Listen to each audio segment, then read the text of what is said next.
चौराहे पर प्रदर्शनी में रखती मेला लग रहा था। अब आते देखने वाले कहते भैया ये मूर्ति इनकी क्या कीमत है? कि एक की कीमत 500 रुपए है और दूसरी की कीमत 5000 रुपए है। 500 रुपए किस मूर्ति की कीमत है और 5000 रुपए किस मूर्ति की कीमत है? कि यही तो आपको मालूम करना है।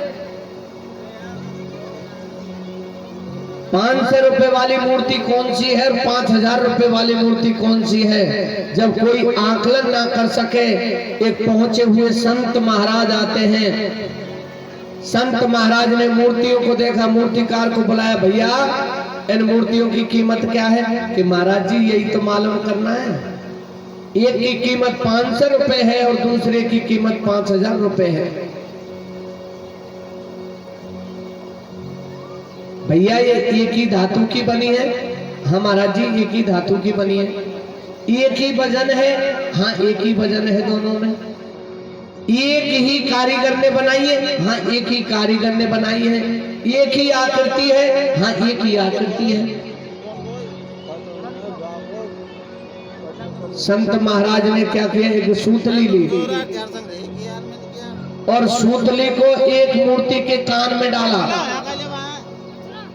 गौर करना साहब, मूर्ति के कान में डाला और वो सूतली इधर के कान में डाली और इधर के कान में होकर के पार हो गई। सूतली इधर के कान में डाली और दूसरे कान में होकर के पार हो गई। दूसरी मूर्ति के कान में सूतली डाली और वो सूतली अंदर चलती चली गई। संत कहने लगे, सुनिए महाशय जी,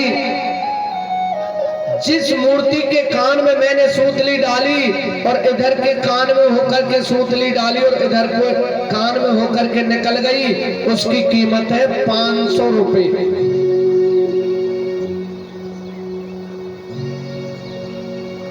और जिस मूर्ति के कान में सूतली डाली वो अंदर चलती चली गई, उनकी कीमत है 5000 रुपए।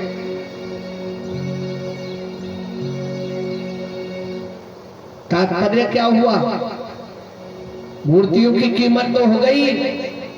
अजी साहब, कुछ श्रोता ऐसे होते हैं जो इधर से सुनते हैं और इधर निकाल देते हैं। होते हैं कि नहीं होते? इधर से सुना और इधर निकाल दिया। तो उस मूर्ति की कीमत क्या है? मैं तो अपने मुख से नहीं कहूंगा। और कुछ श्रोता बंधु ऐसे होते हैं जो ग्रहण करते हैं, मनन करते हैं, उनका तो यही ध्येय होता है कि हमें तो ग्रहण करना है। उनकी कीमत है साहब 5000 रुपए। तो 500 रुपए की मूर्ति नहीं बनना है हमें भक्तगणों।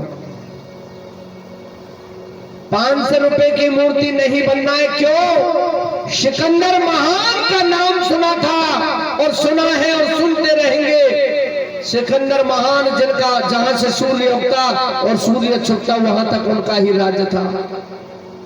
जब उनका अंतिम समय आया, अंतिम सांस लेने वाले थे, तो अपने मंत्रियों से कहा था, मंत्रियों जब मुझे अंतिम समय में अर्थी में ले जाएं तो मेरे दोनों हाथ अर्थी से बाहर निकाल देना। ये मेरी कामना है, मेरी इच्छा है। मेरे दोनों हाथ अर्थी से बाहर निकालना, क्योंकि इस संसार के लिए सबक मिल जाए, इस संसार को शिक्षा मिल जाए कि सिकंदर महान जब यहां से गया था तो खाली हाथ गया था। ना कोई कुछ लेके आता है और ना कोई कुछ लेके जाता है। तो मेरा आग्रह है बाबा साहब, मेरा बुजुर्गों से आग्रह है, मेरी मैयाओं से आग्रह है, 24 घंटे में नहीं तो साहब 24 घंटे में 20 मिनट तो मन लगा के परमात्मा का भजन करना ही करना चाहिए। हम यहाँ बुराइयों को ढूंढने नहीं आए। बुराई हम ढूंढना चाहेंगे तो अगले व्यक्ति में बहुत कमी मिल जाएगी। पर उस कमी को बताने से पहले अपने अंदर झांक के देखेंगे ना तो वो कमी तो हमें भी है।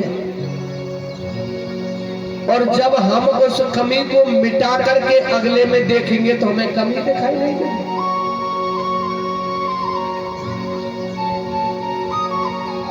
भक्तगणों, मैं पहली बार नहीं आया हूं आपके यहाँ।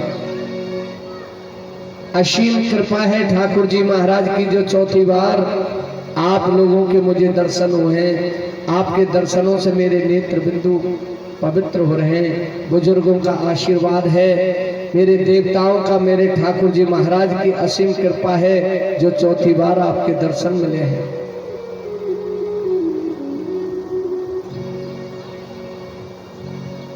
मैं विद्वान नहीं हूं, पर मेरा कहना है, आपसे यही कहना है, पूरे दिन